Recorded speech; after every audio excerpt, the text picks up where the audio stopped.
This is the Ground Game Podcast, where we cover politics from the ground up. Here are your hosts, Tom LoBianco and Patrick Pfingsten. Welcome back. This is the Ground Game Podcast. We are inside 2 weeks to Election Day. I'm Patrick Pfingsten. Tom LoBianco is there. I'm in the Midwest. Tom's out by D.C. We're covering the country from two different places. We are trying to get through the final under 2 weeks, the final home stretch of this campaign, which is weird and reckless and wild. And Tom, we're just hanging in, right? We're warriors. We are. You know, some people write on Twitter that they're alphas, but real alphas don't announce it, which is why I'm telling you I'm an alpha. So you're not a real alpha. Like a lambda, like a zeta. I don't know. How many letters are there in the Greek alphabet? I don't even know what the fuck they all mean. Yeah, I don't know, man. Alphas Coming up, Charlie. Out, man. That's a decade of people proclaiming they're alphas.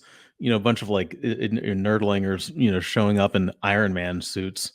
I'm like, yo, man, when did when did politics become Comic-Con? And that's not a knock on Comic-Con. That's a knock on politics. Well, that's the Joe Roganization of male culture at this point. That you want to look like the clean eating, bulky, tough guy. We're getting way off track. So coming up on the show today, Charlie Sykes, the longtime Wisconsin, Milwaukee radio host who became a prominent Never Trump voice, hosted an event with Kamala Harris and Liz Cheney this week in Wisconsin. He also was a founder of the Bulwark, the pro-democracy, anti-Trump site group. So really looking forward to talking to Charlie and getting his perspective on what's happening in Wisconsin, and it should be fun. So, Tom, what do you say we get into it? Let's do it. First down. All right, topic number one: is Kamala Harris blowing this thing? I don't think so. I am anti PAC. Like the pack journalism of the vibes and whatnot. I don't get that read. And, you know, I wrote about it over at 24 site a couple days ago. I think fundamentally she still has the edge in this. I don't buy the deflation of this campaign. I guess I'm just super concerned that she's not finding the right voters. That she's and I don't know I guess I don't know how to get to those voters, because we're talking about low information, probably low propensity voters at this point, and that's sort of who Trump's going after, or the I don't want to say radicalized, but certainly the low propensity male voters, the low propensity black voters, especially young black males. Who's Harris's demographic at this point? She's going for the Nikki Haley Republicans, who are not keen to vote for her anyway. And I'm just really worried that there's no audience out there for her in these final 2 weeks that helps her get over the hump in specifically Wisconsin and Michigan and Pennsylvania. Well, you know, we had, it reminds me, we had Joshua Smithley, blocked FRAQ on Twitter out of Pennsylvania. We had him on in the first pod, and he was talking about overall, it looks like this is going to be a lower turnout election. And in a lower turnout, I mean, we're not talking about like 2000, 2004, when it's like, 50%, but certainly not pandemic era where it's like, closer to 70%. Lower turnout, you want educated as your base. You want like a higher regularity of voters showing up, which seems to be the Harris coalition, the Democrat coalition. I mean, that is what Trump, kicked out of the Republican Party in his populist reshaping of things. Fake populism, I should note. Yeah, I mean, I think the Cheney events this week help her with a small segment of that electorate, but she's generally, I mean, she's doing fine with Democrats. The Democrat base is going to come out. Moderate women, specifically white women, college educated white women, are probably going to vote for her. She's going to get a little bit of crossover from that Nikki Haley Republican. But is that enough? I mean, Trump's number is so baked in.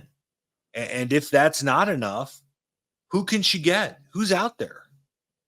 I think it is. I do. I think the fundamentals still favor her.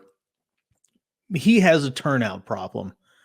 Look at all the money that Elon Musk is throwing out there legally and illegally to try to get people to show up. That is a late play.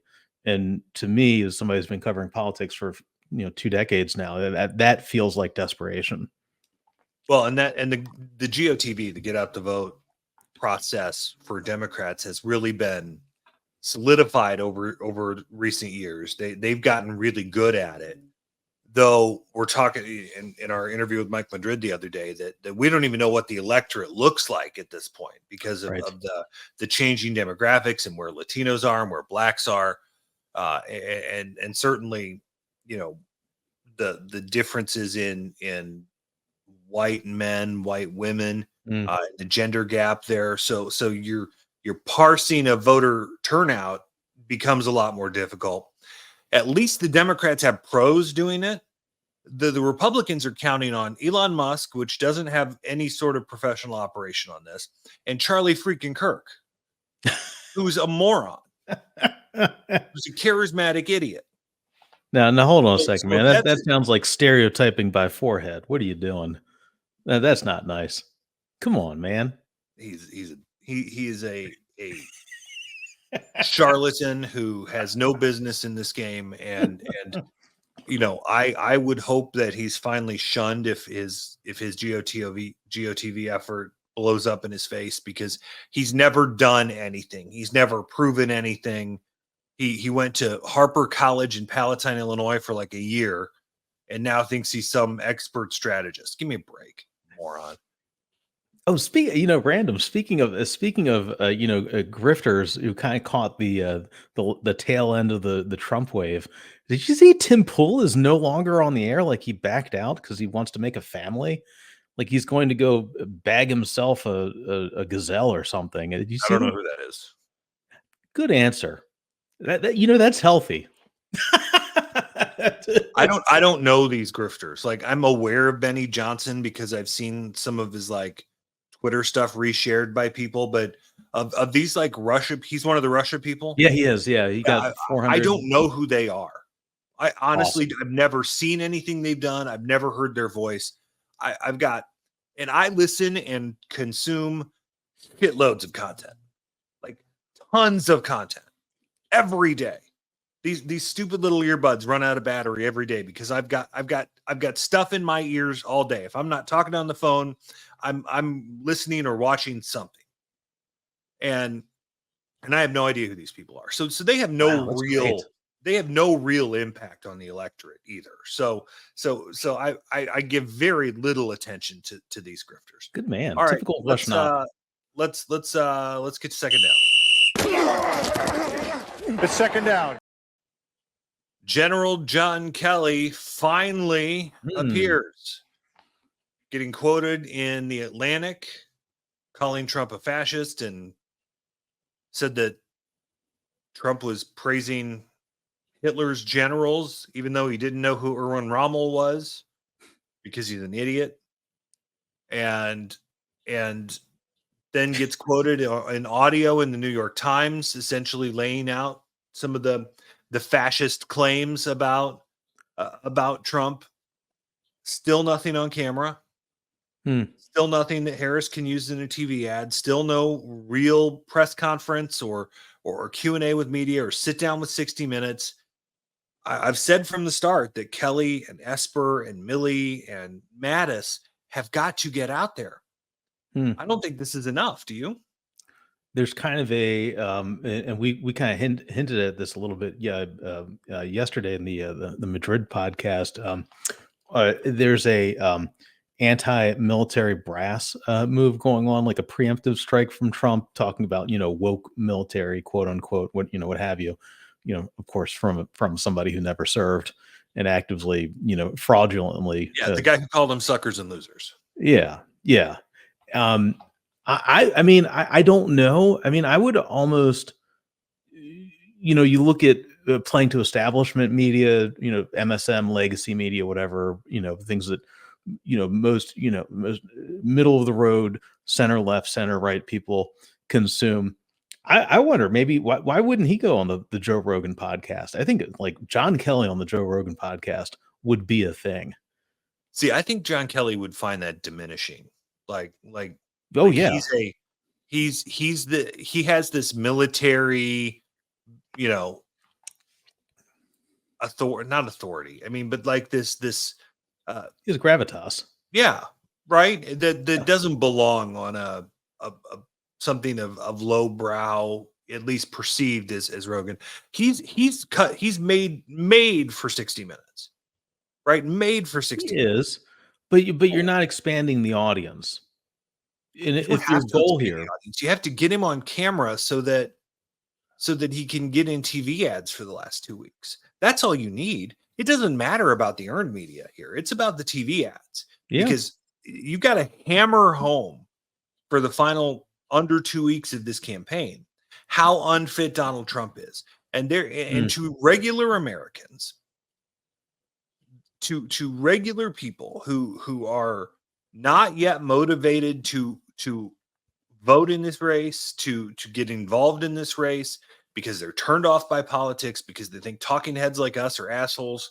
They've got to find something that motivates them. And these high-ranking generals, these people who have dedicated their lives to keeping us safe, if they get pounded on TV ads in Wisconsin and Michigan and Pennsylvania, and they keep saying, I served my country, and I was there when Donald Trump called my dead son a sucker and loser, or refused to go to a military cemetery in France because he didn't want to honor them, because he thought they weren't worthy of his time, when he tried to hijack Arlington National Cemetery, when he almost started World War III with North Korea. Those are the guys who can make a real difference down the stretch here, and they've got to get their asses in front of a TV camera pronto. You think what makes me wonder? How do we know they're not going to do it? They haven't done it yet. When are they? I mean, are they going to are they going to show up at the Kamala Harris rally in Houston? I mean, that's going to be an abortion. I doubt that. You still have a couple surprises left. They brought out Michelle Obama. I saw a bunch of these people on Twitter being like, "Oh, Michelle Obama is never going to show up," and then she showed up the next day. Who does she motivate to get out? That I don't think. Oh, that's base turnout, baby. And millennials, and definitely millennials. Out, man, they're already turning out. They don't have a base problem. They have a middle problem. They have a get out the moderates, the independents, and the people turned off by politics. Reagan Republicans. Yeah, I mean, here I am. I'm as anti-Trump as anyone you know, and as a conservative, I'm not on board with Harris. Would a John Kelly advertisement pull you off the bench? No, because I think just simply based on policy and the fact that I live in a blue state, that it really doesn't feel like my vote matters. But I think it could pull somebody like that off. If a Kelly or a Mattis can make a compelling argument, sure, I think they can get people off the bench. You're the target demo. Not in Illinois, I'm not. Nobody's target demo. Hold on now. I live in a gerrymandered state in a blue presidential race. I got 0 pieces of mail in this election. It's kind of glorious. You trying to pass this off on the battlegrounds? Come on, man. It's all about the battlegrounds. All right, next.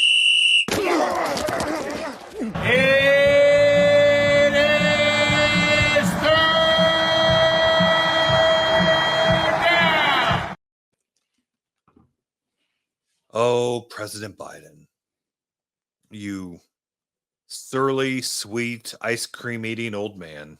I thought it was President Harris. Oh, it is President Biden. I'm sorry. So Biden is in New Hampshire this week, and is taking some questions or making some comments and looking as old and frail as usual, and says we've got to lock him up. Talking about Donald Trump. Tried to catch himself, said politically we've got to lock him up, which makes no sense. Doesn't work like that. You can't clean that up. I don't know when, but the Trump people will have it on a TV ad somewhere to make him look like a victim. I mean, certainly the Harris campaign knows that the president needs to be put out to pasture for the final 2 weeks. This probably put it over the line. Yeah, I don't. I don't buy the impact of this in a couple of reasons. I'm not sure how much big moments move anything at this point. We've talked about this before. Things being so baked in. Also, too, if anything, it reminds people that he's been convicted. He's delayed his sentencing trial on the campaign finance fraud of New York, 34 felonies stemming from Stormy Daniels, porn star. Again, another election about Stormy Daniels and Donald Trump. Remarkable. It pushed it off, and he's got these other, I saw ABC News had that great scoop earlier today about him floating Eileen Cannon for attorney general. How crazy is this? The former president, potential future president of the United States almost gets killed. He almost gets assassinated in Butler, Pennsylvania in July. Nobody's talking about it. Now, Congress is investigating it. He's not talking about it. He's slinging French fries. Joe Biden is, as you said, man, hops in the Camaro, puts on the aviators, drives up to New Hampshire, downs some ice cream, and says, yeah, lock him up politically. I'm not really sure that anything breaks through at this point. But so many Republicans are talking about the weaponization of the Justice Department. Well, it plays Trump. I've been fighting them on that for months. Constantly. It fuels them. But even then, look, dude, Trump is he's going to go on Rogan. Okay. And he's going to say something. He's going to talk about how the aliens have bigger dicks than Arnold Palmer.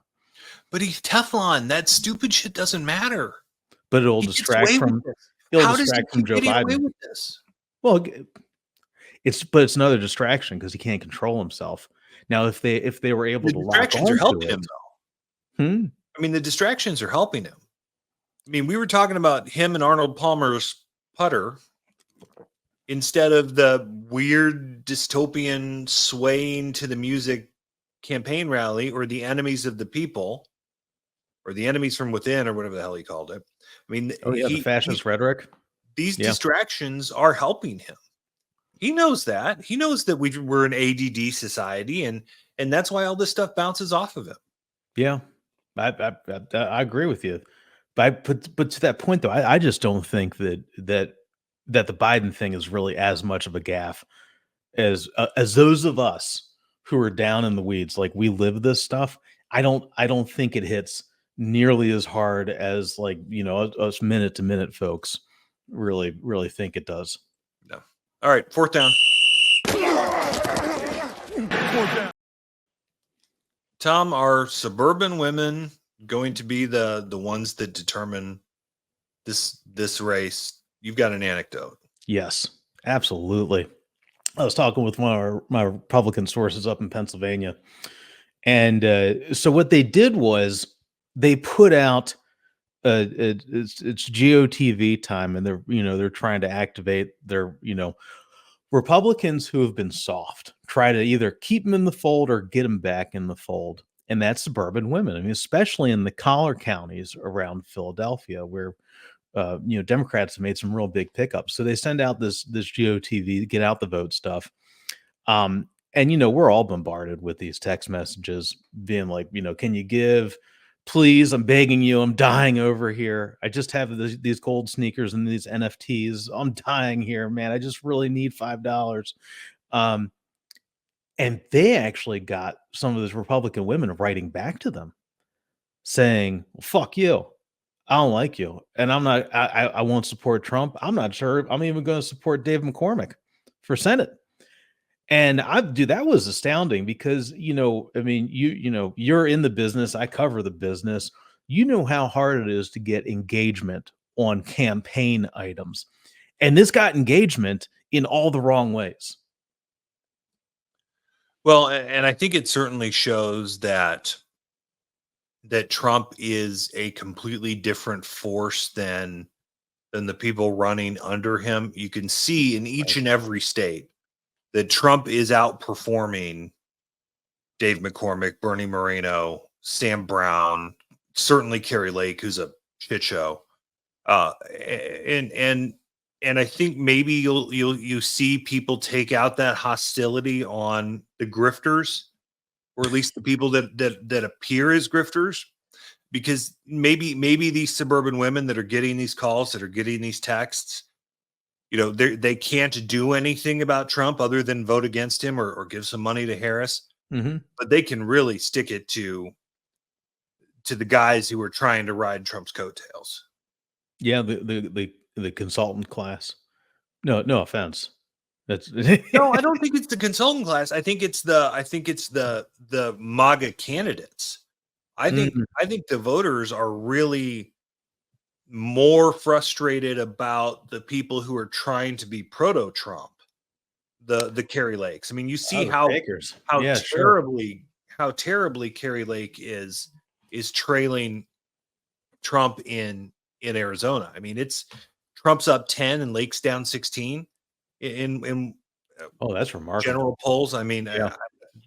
Don't hold me on that exact number. I don't have it to memory, but I mean, it's a huge turnaround. I mean, Trump's outperforming Sam Brown by a ton in Nevada. Mm-hmm. Same in Ohio, where Sherrod Brown may still win a state that Trump's going to probably win by 10 or 12. I mean, there is serious voter pushback on these wannabe MAGAs. I think it's a problem for them. I think they're in real trouble. As in Republicans winning the Senate? Republicans. Writ large. Mm-hmm. It goes back to what, Lindsey Graham, I saw him recently said something like, he's like, oh, you need to stop talking about this. We're going to get creamed. Well, Lindsey Graham 8 years ago said, if we go with Donald Trump, we're going to get creamed. So it turns out he was correct. Well, Liz Cheney had a good line in their event with Charlie Sykes in Wisconsin the other day when he asked about the Graham comments, and Cheney said, just never listen to Lindsey Graham, which is very, very sound advice. Speaking of Charlie Sykes, let's get to our guest. It's time to go in the huddle. We are honored to be joined by Charlie Sykes, Milwaukee, Wisconsin radio legend, founder of the Bulwark. And you don't like legend? Makes me feel even older than I feel. Well, that's pretty old. One of my personal, somebody I look up to very, very much, because you've stayed true to your principles over the years, and in a world where, as someone who's worked Republican campaigns and has lost more than a few friends over the last 9 years, I'm always honored to be in the presence of somebody who has been willing to tell the truth. So, Charlie, thank you so much for taking time to join us on the Ground Game. I want to start with the event you did with Vice President Harris and former Congresswoman Liz Cheney. For anyone who's listened to the first two episodes of this show, I sing the praises of Liz Cheney at every opportunity that I can. What was that like, doing a campaign event for the Democratic nominee for president? Did you ever imagine that in your life? Oh, no. I was very conscious of how surreal it was. I'm trying to remember the last time I was at that particular event. I think I was doing a one-on-one with Governor Scott Walker back in the before times. No, I mean, it really is remarkable. When I came out, I said, hey, welcome to tonight's performance of The Odd Couple. Plus one odd person here. I mean, I never thought I would be there, and I'm guessing that a lot of other people didn't as well. But Liz Cheney is somebody that has been inspiring to me. Somebody that I've had a chance to talk with extensively, And for her to come to Wisconsin and to sit down with Kamala Harris is just it's kind of a remarkable moment that I kind of think underlines what we're going to be talking about here. This is not a normal election. This is not about marginal tax rates, or we can disagree about education policy and a lot of stuff, but this isn't about left versus right. This is not about Democrats versus Republicans. So yeah, that event on Monday was pretty much dogs and cats lying down together.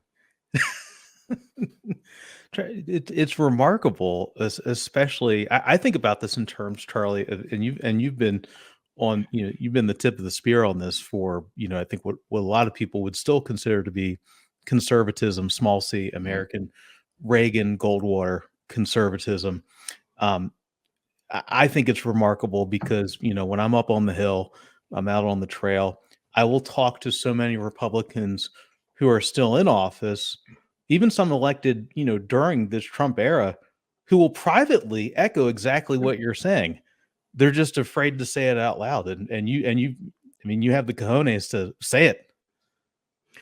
Well, I do, believe it or not, I have some understanding of how difficult it is for people to break from the tribe, particularly if your mortgage is dependent on being part of the tribe, because the price of breaking with Trump world is pretty great. I mean, the Liz Cheney story is she was number 3 in the Republican hierarchy. She sacrificed her leadership position and then sacrificed her position in Congress because, frankly, you break with Trump and you're going to be excommunicated. Look at the Adam Kinzingers of the world. So I do have a certain sensitivity to it, which is why I think it's important to provide a little bit of moral support to the people willing to say, okay, you know what, I can't go along with this. This is wrong. And you are not alone when you are doing that. So this is we're in Brookfield, Wisconsin, which is in the beating heart of red suburban Wisconsin. And a lot of those people in that room, I don't think had ever voted for a Democrat, never thought they would vote for a Democrat. This is a heavy lift for them, but they know that there's something totally wrong about Donald Trump, and they just want to see that they're not alone in all of that, and that there is support, and that's the real significance of Liz Cheney doing what she's doing. It was interesting, though, that in that room they were the converts, though, right? I mean, there were maybe a couple of undecideds, but it was almost preaching at the tent revival, right? You'd already made the conversion. Does Liz Cheney make a difference for that small section of undecided voters that remain, up there in the land of beer and cheese? Well, obviously, the answer to almost every question you're going to ask me about the election is I don't know, and nobody knows, but I hope so. Because let's just put this a little bit of context. We're in the so-called WOW counties in Wisconsin, in Milwaukee. These are the suburban counties of Milwaukee County, Waukesha, Ozaukee, and Washington County. This used to be the just a massive vote engine for Republicans. Every story of Republicans in Wisconsin, really starts with the WOW counties. Now, the Republicans still win the WOW counties, but the margins have been declining. There is a significant undervote for Donald Trump, and you're seeing that trending down. So I think the theory of the case is that there are a lot of Republicans who are looking for an off-ramp. Many of them voted for Nikki Haley in the primary, and I think that they're still in play. And so when a Liz Cheney comes in, and she's actually probably more conservative than I am, when she comes in and says, I'm willing to do this, it does provide that cover, like, okay, maybe I don't need to go along. So we're talking about a very small sliver of the electorate, no illusions about that. But Wisconsin is decided by about 20,000 votes out of several million cast. Can you find, are there 20,000 Republicans who are just going to say, I'm not going along with this. I'm either not going to vote for Donald Trump or I'm going to switch over and vote for Kamala Harris? If there is, then that could be decisive for Wisconsin's electoral votes. There's I was talking with a source in Pennsylvania, and longtime Republican up there, and they were telling me that they've been putting out the GOTV now, because we're in that stage. Yep. and text messages, sending out these campaign texts, and to suburban women, Philly, Pittsburgh, and to a lesser degree Scranton, that area, and I mean, just getting people writing back, fuck you, we hate you, we don't want nothing to do with this. Are you seeing that on the ground in Wisconsin? Well, I don't get the text messages. I mean, look, we get text messages all the time. I mean, you can't turn on the television in any television show of any source, particularly sports, without being hammered by the ads. You can't go to the mailbox without having, with the mailbox being filled up with all of this. I get text messages from Donald Trump, I would say every hour or so, offering me. And by the way, I was offered a chance to buy an Elon Musk dark MAGA hat for, I think, $14 this morning. I'm going to pass on that. I've never been so thankful for the spam function in my phone. Things are, I actually see, I haven't turned that on because I'm kind of curious. I just kind of want to know. And by the way, I do answer some of those texts depending on my mood, exactly the way you described it. I mean, I could say stop because that would be the grown-up thing to do, but I don't. So judging people's moods is different. And I'm going to bounce this off you guys and see what you think about it. Because I think that one of the things that a lot of people, including pollsters, missed in 2016 and 2020 was the shy Trump voter. I mean, this was a real phenomenon. People who were not willing to say it, but then would go into the booth and vote for Donald Trump. And that was a big factor in places like in Wisconsin and Pennsylvania as well. I wonder if the opposite is happening right now, because the social pressures are so intense on the Republican side. It is so hard to come out of the woodwork to do that. And so I wonder, going back to this event that we had in Brookfield, whether or not there are a lot of Republicans who are thinking, you know what, I'm not going to put my head up above the foxhole. I'm not going to, basically call upon the flying monkeys to descend upon my head, but I'm not voting for Donald Trump. And I talked with Liz Cheney about that, and she actually thinks that there are Republicans, this whole what you're willing to say privately but not publicly. So I got an email from a guy who was actually inspired by Liz Cheney's appearance on Monday, who actually went out to Brookfield City Hall, and he was wearing a Kamala Harris sign. I think he's a longtime Republican. He just wanted to sort of gauge people's reaction. He was kind of hanging out there.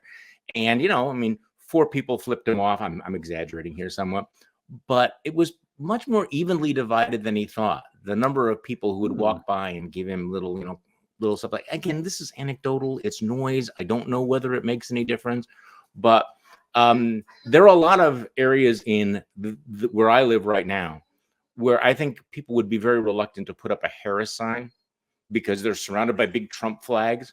But on election day, they're not going to be voting for Donald Trump. It's interesting. I live in the Chicago suburbs, so I feel like it's the exact opposite here. That it is the Trumpers are making their voice as loud as possible. You've got the flags, you've got the signs. That's what I mean. Right. But the Harris signs, 3-1. I've heard reports of huge presences of Harris T-shirts at early voting lines and those sort of things. So certainly in the suburbs here, at least, which there was actually a story we said in the podcast the other day about.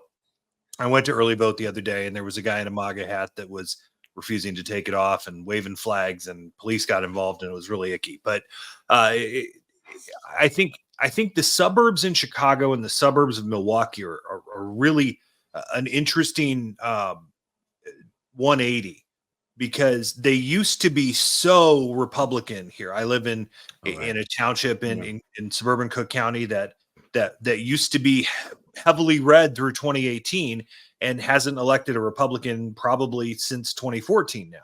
And you've still got that sort of diametrically opposed situation in the Milwaukee suburbs. So I'm wondering if that trend will catch on that we've seen here in the Chicago suburbs, in the Milwaukee suburbs, where you start to see that move away from Republicans in general. And if you look at the governor's race, the Supreme Court race you had up there last year, I mean, it certainly seems like you could have some movement direction. Okay, I want to come back to that because I mean, since we're getting into the weeds there, yes, and want to make two distinctions between suburbs and the exurbs. Almost all of the suburbs of Milwaukee County that used to be heavily Republican are now voting Democratic. I grew up in a community called Fox Point, which is one of the North Shore suburbs, and there's Shorewood, Whitefish Bay, Fox Point, and Bayside. It used to be overwhelmingly Republican. I think that Harris will carry them by big margins on the western side of Milwaukee County. Places like Wauwatosa used to be very Republican. Now they're Democratic. So what's happened is that they've moved out to Waukesha and Ozaukee County. I'm in a city called Mequon, which is in Ozaukee County, very Republican area, but there's a very, very good chance that it will break close to 50-50. So that is happening. Now, you mentioned the Supreme Court race. I think this is an interesting tell. Because these low turnout elections used to be dominated by conservatives and Republicans. I mean, I know I played a role in all of this. And in the last several cycles, though, the Democrats have won by substantial margins in some of these races, the state Supreme Court race, a very sort of wonky, should have been very low profile constitutional amendment referendum that, again, racked up big numbers. The reason I'm bringing this up is this tells me that something else is flipped in Wisconsin. The Democratic ground game is quite impressive. Back in the day, when Reince Priebus and Paul Ryan and Scott Walker were running things, they had created a tremendously effective Republican get out the vote effort. It was very, very impressive. And they would have won these elections, I think, going away. That infrastructure has been almost completely dismantled, as far as I can tell, or degraded. And the Democrats have taken their dysfunctional operation and really turned it into something very impressive. There's a new chairman here in Wisconsin of the Democratic Party named Ben Wickler, who gets a lot of plaudits for what he's done, and they're all deserved, because I've seen how the Democratic Party has gone from being kind of a freak show and not very effective to winning these elections that they never would have won before. Wow, it's it reminds me of the primaries and all the things that Trump clearly, and Joe Rogan himself has noted this before. He clearly seems to have dysregulated ADD. I mean, he certainly behaves that way, among other things. Yeah. Oh, yeah. And as a member of that tribe myself, I know a little thing about procrastination, and he feels like a guy who's and in this third race, he is running it more directly himself than in his previous two races. In the White House, he delegated it out to Kushner. In the first race, there was no concept of what he was doing, which is how people like Bannon and Kellyanne were able to come in at the end and claim victory. But Kellyanne kept him on message in that last stretch in 2016 after the Access Hollywood. Very much so. Yeah. I mean, that was successful. He never did the work this time, though. Everyone talks about Susie Wiles and La Savita, which, is a very disciplined operation, but they can't control him. And it just feels like, when he floats this idea of like, oh, I'm going to have Nikki Haley come out and do a road show with me. Yeah. Right. And it's like at the last minute, he has not done the repair work on the coalition that should have happened over the past year. That Alvin Bragg rally to the flag, through the primary. I mean, God, even look at, Ron DeSantis running the Elon Musk operation right now. I mean, that's how desperate they are. I actually think that this closing argument that Donald Trump is making, I mean, these closing weeks, this is fascinating to me, because your point is exactly on target. In 2016, they figured out the formula, like, be normal, at least for 2 weeks, pretend to be normal, dial it down. And it actually worked for him. You're not seeing any of that. No discipline whatsoever. I mean, Donald Trump has decided that he's just going to let his freak flag fly. and going off on bizarre tangents. Now, there are certain moments where you see a certain amount of discipline. You go, okay, I know why they're doing that. I know why you're putting him in McDonald's and everything. The ads are very, very targeted, I think, to swing voters here in Wisconsin. I think the most effective ad, and I think both the Democrats and Republicans would agree with me on this, are targeting transgender rights. I mean, it's not the most important issue, but it is kind of a killer ad, and they're pounding and pounding away. So there's a certain discipline on message there. But Donald Trump himself, is not just that he's decompensating and exhausted. It's that he's increasingly reckless and throwing out things that feed into all of the doubts that people would have. And there's a reason why Kamala Harris is saying, watch his rallies, pay attention to him. They're now playing videos of Donald Trump at Harris events, because right now, Donald Trump and the crazification of his closing argument is the Democrats' best closing argument. But that's my concern, I think, for Harris in the final countdown here, is that trying to make the case that Donald Trump is bad didn't work for Hillary in 2016, right? And if there's an undecided voter out there, they either know that Donald Trump is a trash human or they don't care. I don't know that moves people into their column at the end of this campaign. And maybe I just don't know what the message is that works for her, but I almost feel sometimes that we're watching 2016 happen all over again. Oh, see, I don't. Okay, I know where you're coming from, because I still have the PTSD from that. I mean, really. So okay, I understand that. What's different is that in 2016, nobody thought that Trump could win, really.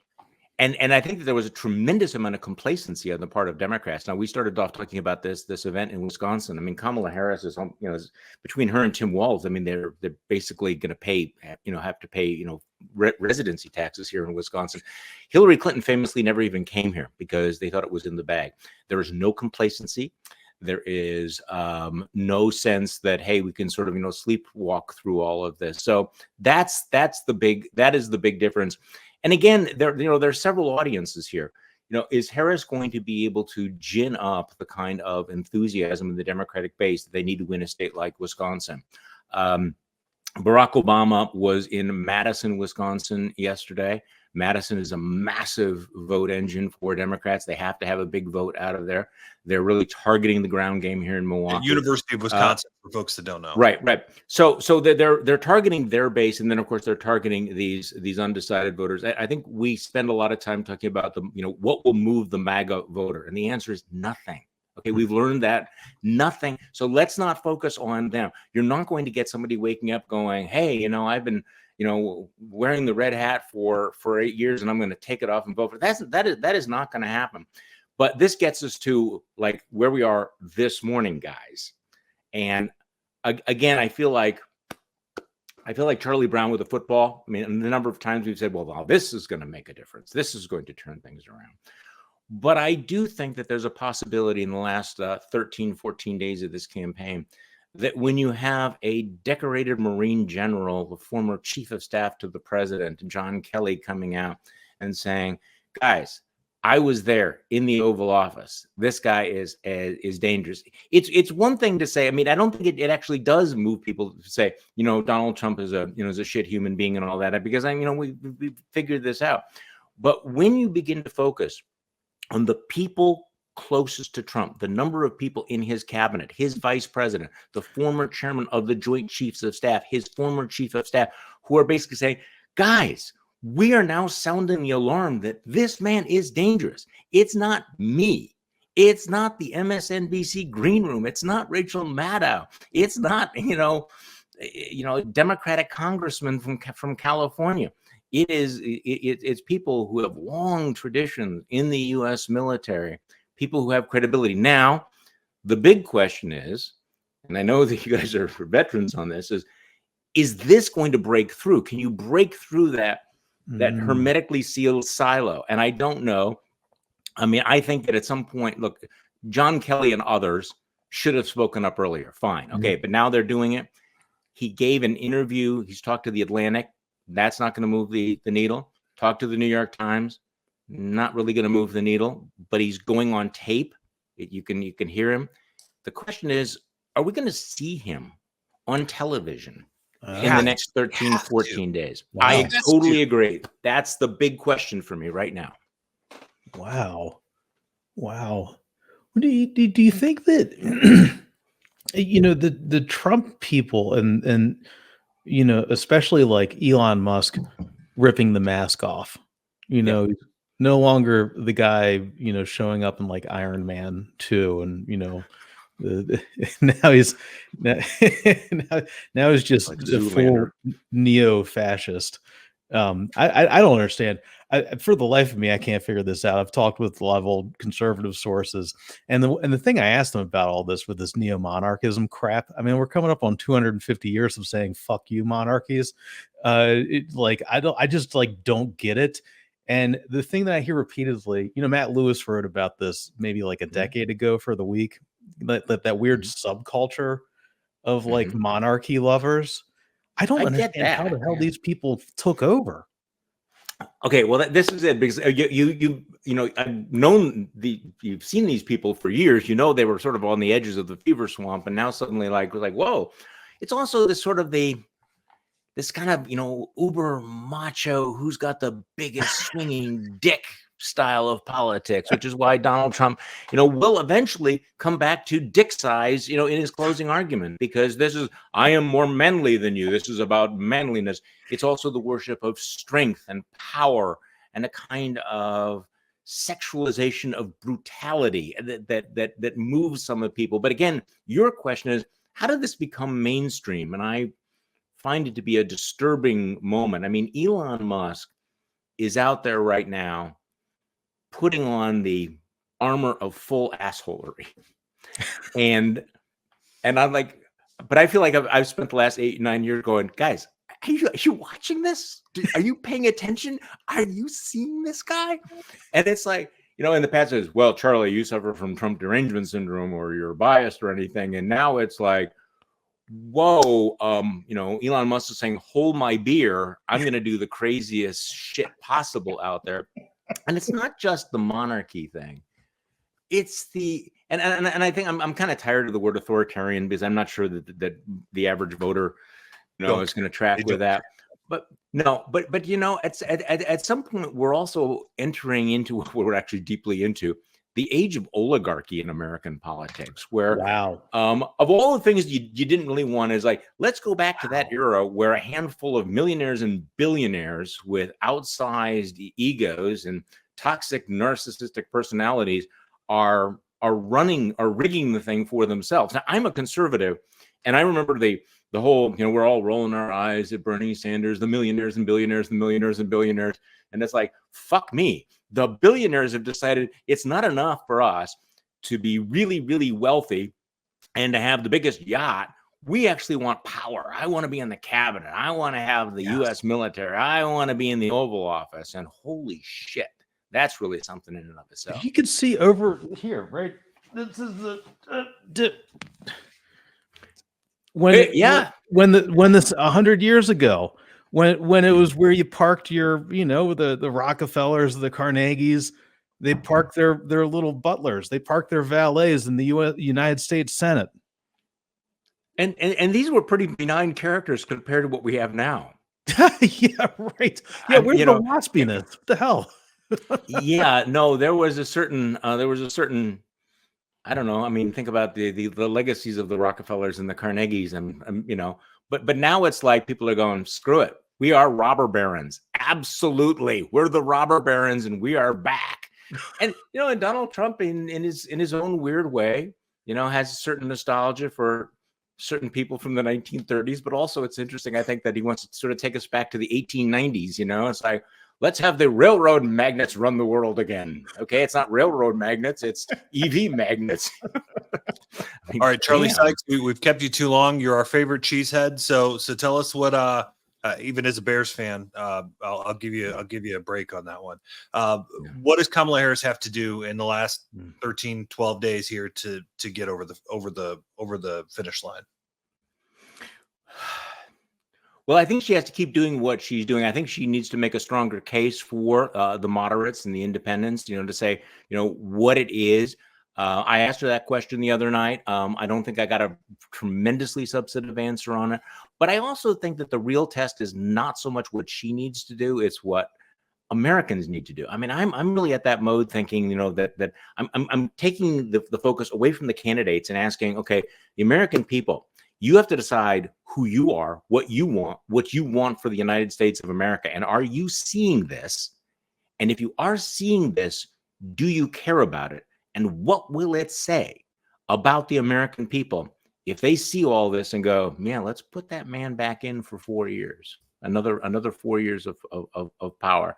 So frankly, I'm more focused on what do the American people need to do in the next 13 days. More graphically, though, you need to have television ads up going, these are the people who knew Donald Trump best.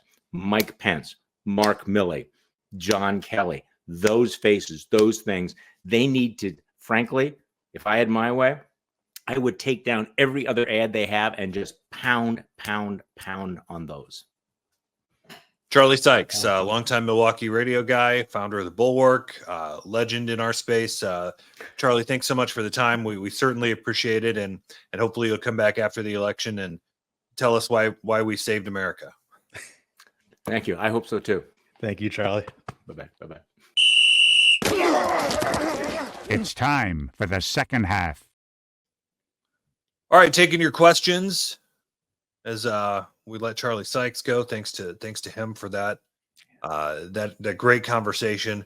So Tom, a couple of questions. I know you got to get on the road here in a few minutes because you are a road warrior for the final couple of weeks of this campaign. But a couple of questions we've gotten: is there a state outside of the 7 swing states, so outside of Michigan, Wisconsin, Pennsylvania, Arizona, Nevada, Georgia, North Carolina, that could surprise us and flip? Oh boy, that's a great question. I'm mentally going over the map in my head here. Okay, I got a curveball. New Mexico. Interesting. I that came to mind but it's been so safely Democratic in recent cycles that I don't know that's one that would be on the board. The one that I think is most likely is Iowa. We saw the Des Moines Register poll. Yeah, sure. That showed Harris down by 4. I don't think that's a state that's getting more friendly for Trump as the election gets closer. I don't know that his numbers strengthen. I don't know that Harris wins Iowa unless it's a wild turn of events. I think Trump does better in Virginia than he has in previous elections. I think he does better in New Hampshire than he has in recent elections. He'll probably do better in I certainly think he'll do better in New Mexico than he has. He'll probably do better in Colorado than he has. But he's not going to win any of those, and I don't think there are any traditionally red states that Harris is serious to win. I mean, I think it was 8 points in Florida, so she's not going to win Florida. No, I don't think she's really making a play for Texas. Rewind. I'll add Florida to my mix. I don't think it will happen, but of the potentials, like the outside chance that a meteor strikes, I'll put Florida on there too. I think Texas moves before Florida. Interesting. I just think that Hispanic vote is so different in Texas than it is in Florida. I mean, that Florida Hispanic vote is so heavily Cuban, which trends more Republican traditionally. And obviously we've seen some differences in polling and demographics for Latinos, as we talked to Mike Madrid about the other day. But I would venture that Texas flips before Florida does. Okay. But I'm certainly not. I don't think either of them does. I'll give you a $100 crypto Dogecoin bet on Polymarket. Totally redeemable. You take that to the bank in Scotland or wherever the hell they're based out of. Pass. Pass. All right. You both spent your fair share of time in Indiana. Could Jennifer McCormick beat Mike Braun for governor? Yes. Really? Yes. Yes. I don't see it. I don't. I mean, here's the thing. I despise Mike Braun. I despise Mike Braun. He is everything that is bad about Republican politics right now. He was a caricature from the moment he got into that race in 2018. I openly supported Joe Donnelly for Senate in 2018. Pissed off a lot of my Republican friends by doing that. But at the time, I was working in ag policy for the most part, and I had no better friend in DC than Joe Donnelly. So and Braun has just been the worst you could expect in the Senate. He's running a very bad campaign in Indiana. I mean, he's gotten stuck with a crazy ass right-wing Christian nationalist pastor, lieutenant governor candidate. But my God, Indiana Democrats are in the woods, man. They are in I mean, I just like if Jennifer McCormick, who is a former Republican, by the way, she's a former Republican statewide elected official. If she had any serious backing from the state Democratic Party, if it was a serious group at all, I think she could make it a race. I think she would make it a race. And she might, just because Braun sucks so badly, but I have a really hard time believing she can win. She's a sleeper. I think it's a lot closer than it should be, given the state of things. And again, it's a testimony to Braun as candidate. Braun is. Yeah, Braun's a terrible candidate. It's terrible. His brother, yeah, I'll tell you, man, his brother was a good elected. Steve Braun, back in the day. Remember he was Mike Braun and Steve Braun were both state representatives. Steve wanted to run for Congress and had a health issue. Do I remember that right? Oh yeah, he passed away a couple of years ago, I think, didn't he? And then Mike ended up running for Senate then in 2018. And basically, you know, outspent. He's independently wealthy. He clowned a couple of sitting congressmen and you know, ran it was a brilliant campaign. It was just so lowbrow that it was pathetic. But I think Indiana is a state that is primed for a turn to the middle after years of Republican dominance. They have a governor right now, Eric Holcomb, who is a guy I know and love and think the world of, and has been a great governor for the last. He fits the tone of the state. He's positive. He's conservative without being insane. He handled COVID well, but he has gotten so much pushback from his own party that it's about to eat itself. And I mean, he passed a small gas tax increase to fund $30 billion in road improvements. And the only thing people talk about, you raise gas taxes, you're the worst, you're a lib. Or you closed businesses during COVID, which he did for like a month or 2 weeks or whatever it was. It was nothing like what happened over in Illinois where I'm at. So I do think Indiana is one of those states like Iowa, which I also think is primed for a shift more toward interesting. Blue. Yeah, like we said earlier. That is one to watch in upcoming cycles. I don't think it'll be 26, maybe 28, especially if Republicans keep on this pathway of crazy, but it's not going to happen this year. All right, we are out of time. You got to hit the road. You're going to the Midwest. Good luck out on the road, and we appreciate you taking the time to join us. It's been fun. Go follow us on the Twitter, ground_game_pod. Send us your questions for our next Q&A early next week. And we hope you'll like, subscribe, share with your friends, share us on Twitter. Go find us on Amazon and Spotify and Hit us up on the YouTubes, subscribe, like, share. All that stuff. Do it all. Go do it all. Tell 10 baby. friends. Do it all. Thanks so much for joining us. This is The Ground Game.